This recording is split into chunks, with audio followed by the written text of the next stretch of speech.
So let's back up a little. Yes. Back to the 1959 statehood.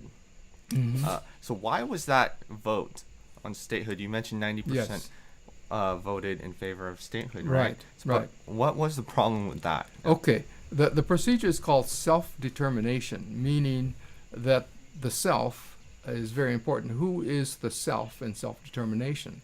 And in any other country in which decolonization took place, or the vote for self-determination took place, the self was defined as the people of that land.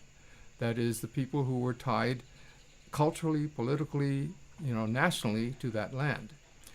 In the plebiscite that took place in 1959 in Hawaii and Alaska, the requirement for a voter was that he be a U.S. citizen, he or she be a U.S. citizen. So only U.S. citizens voted in that election.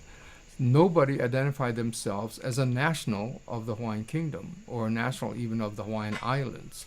They all identified themselves as citizens of the United States. Therefore, the body that voted was not the proper body. So the self was not the proper self in self-determination.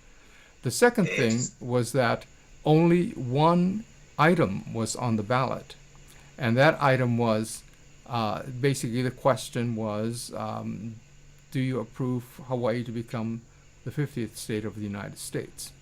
And that was the only question. There was no mention of independence. And in fact, there was no period of education to talk about what different options there might be.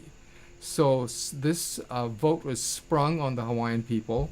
Most of them at that point were identified themselves as U.S. citizens.